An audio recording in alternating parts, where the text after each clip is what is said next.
You want me to put that on my Tudor?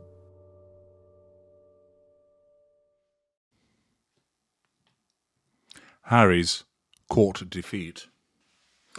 Harry has lost one of his challenges. First of all, let's find out what's happened before considering what this actually means.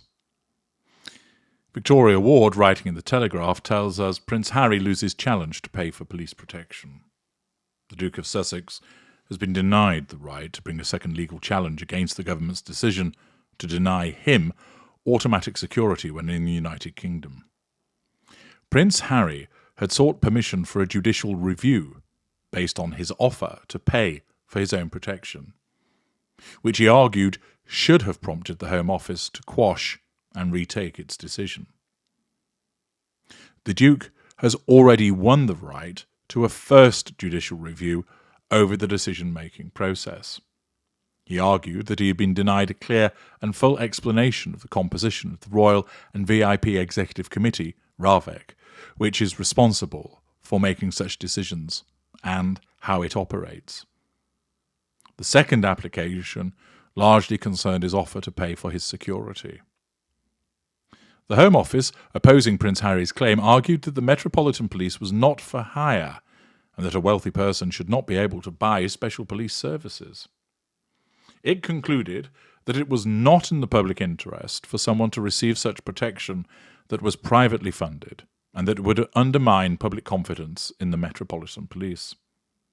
Lawyers for the Metropolitan Police, an interested party in the case, said that RAVEC had been reasonable in finding that it is wrong for a policing body to place officers in harm's way upon payment of a fee by a private individual. Mr. Justice Chamberlain refused the Duke permission to bring a second challenge on a number of grounds. In his application, the Duke challenged the Home Secretary's decision to delegate the final decision about his security to RAVEC. He argued that the decision rested exclusively with the Chief Officer of Police and that while RAVEC could express a view, it could not make the final decision. The judge said he had borne carefully in mind the Metropolitan Police Commissioner's statement that should such a request be made to the MPS, the answer would inevitably be no. He also pointed out that in his first claim, the Duke argued that RAVEC should have considered whether his offer to pay made a difference. As such, he said it was difficult to see how the Duke could claim in this instance that RAVEC should not have made the final decision. Essentially, Harry's submissions through his lawyers shot himself in the foot. Elsewhere, the Duke's legal team argued that RAVEC's position could not be reconciled with rules that expressly allowed charging for certain police services. However, the judge said, "In my judgment, the short answer to this point is that RAVEC did not say that it would be contrary to the public interest to allow wealthy individuals to pay for any police services." I note, just as a matter of interest there, that the Daily Telegraph has spelt judgment wrong. It's included two E's. When it is a legal judgment in the United Kingdom, it's spelt Judgment. One would have thought they'd know that. The judge added, those services are different in kind from the police services provided at, for example, sporting or entertainment events, because they involve the deployment of highly trained specialist officers, of whom there are a limited number, and who are required to put themselves in harm's way to protect their principals. RAVEC's reasoning was that there are policy reasons why those services should not be made available for payment, even though others are. I can detect nothing that is arguably irrational in that reasoning.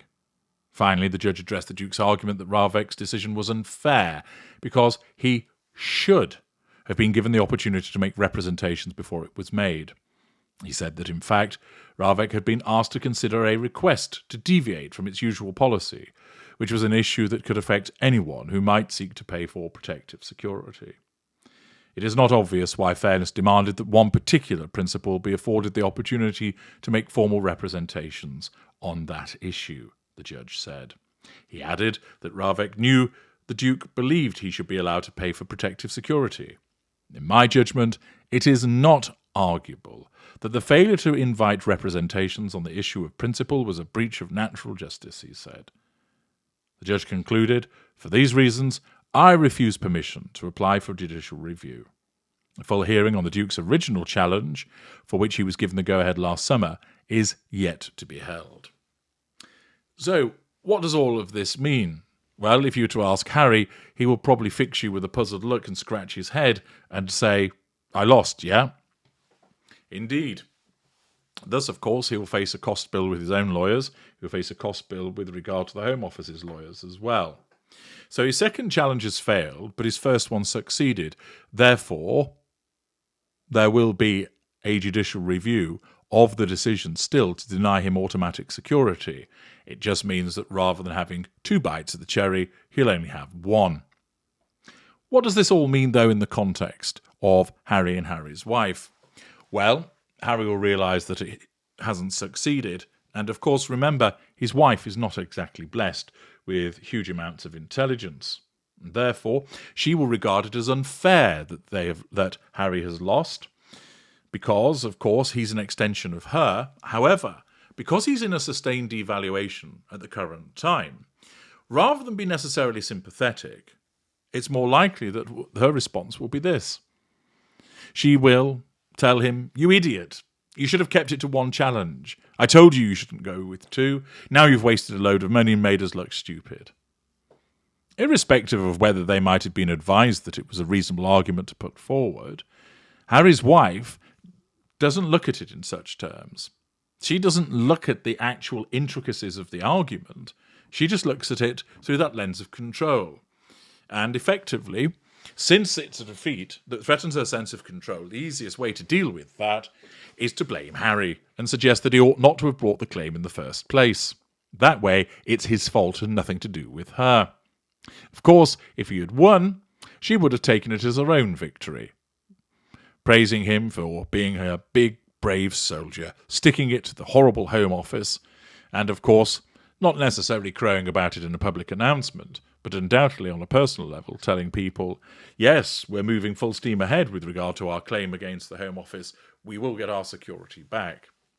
Here, one opportunity to do so has been denied, and the person that's going to be found to be at fault is Harry, because in terms of her narcissism, she cannot accept that it's anything tainted in relation to her. And instead, her narcissism causes her to turn around and say, "I told you you ought not to have done it. You've wasted time, you've wasted money, you've made us look silly. Go and sit in the chicken coop." Or perhaps on this occasion, Harry, although it's denied that it's the case, pisses off to one of his little bolt holes and goes and sits there playing on his console, which he purportedly does, albeit a spokesperson has issued a rebuttal and denial in that regard. Accordingly, in terms of the argument about automatic security when in the United Kingdom, part of his argument has gone, part of his argument remains. So he has one opportunity, one ground to argue in terms of the judicial review, which will be heard later. Of course, this is demonstrative of the way that he has been tainted by his wife to seek that sense of entitlement, to have security paid for, even though they're no longer working royals. It also demonstrates the stinginess by which Harry's wife functions, which we all know, as a consequence of her greed exhibited through her sense of entitlement. The fact that she is not willing to pay for it themselves, in terms of the starting point, preferring instead that other people give them the automatic security and that it is covered. It was only when it was suggested that might be removed that the offer of payment came forth. But she would much prefer that other people foot the bill. She wants other people to foot the bill in terms of flights, hotels. And where they won't, she goes on the cheap, as we saw in relation to the ridiculous car chase. But Harry's court defeat doesn't mean that his challenge is dead in the water. He still has one limb available to him, and he might yet succeed. But what it means in the short term is that once again, he gets a crack around the head with a rolled-up copy of People magazine, and he's told that he's a stupid man, and he's banished to the chicken coop. I'm H.G. Tudor. Thank you for listening.